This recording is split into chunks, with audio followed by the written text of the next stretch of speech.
study separable and non-separable phrasal verbs. It's an interesting topic. I hope you enjoy it. Let's start. What can you see here? Please turn off the lights when you leave today.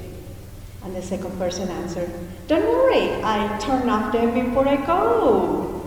What notice you here? Turn off and turn them before. Pay attention to that. Okay, when you say, did you turn off the lights before you left? Which of the answers use phrasal verbs correctly? A, yes, I turned off the lights. B, yes, I turned off them. Yes, I turned them off. Which do you believe they are correct? A, B, or C? If you say A, you're right, good. I turn off the lights. When you say C, you are also correct. Both are correct. A and C. Okay, both are phrasal verbs, right? Turn off and turn them off. Let's continue. Other examples about phrasal verbs are write down and write it down. Please fill out and fill one out. You can separate those verbs from the preposition, right? Let me write down your telephone number. Here is a pen so you can write it down. It, if you can say it is a pronoun that replaces your telephone number. It replaces the noun, right? The same for the following sentences. Remember, those are separable phrasal verbs, right? Okay, but what happened with this one? These are not separable, inseparable, like in a marriage sometimes. Look into the problem. You cannot separate look and into. I should have looked into the problem early. I'm sorry, that's right. You should have looked into it.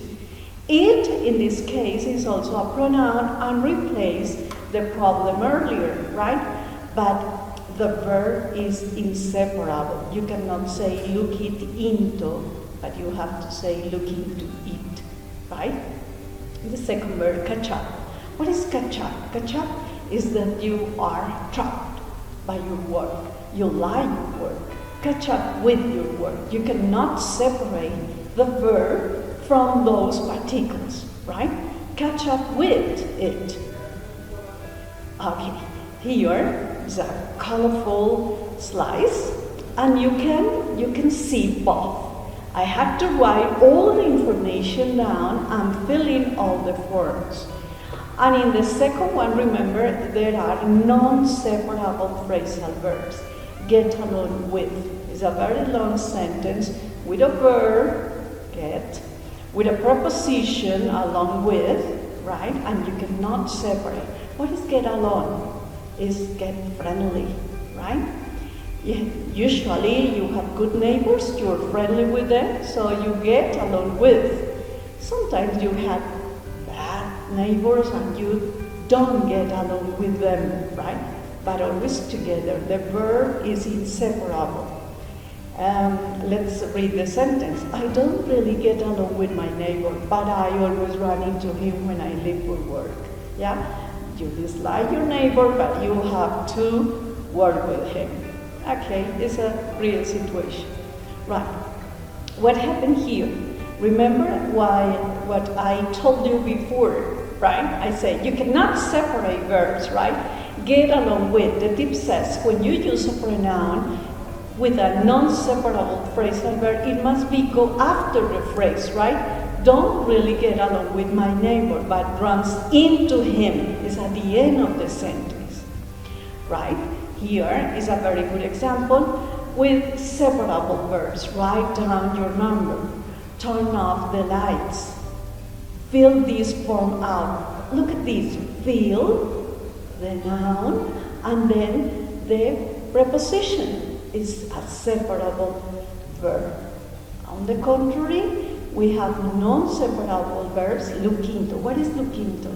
Look into means explore, examine, right? But if you change the preposition into, for example, look for, the meaning change a lot. So you have to use the verb with the correct preposition to keep the meaning, right? I should have looked into the problem sooner. I don't like my neighbors. I don't really get along with. Clear? It's very interesting. I invite you to revise the sentence. I would like that you practice and practice a lot. This helps you a lot. See you. Bye.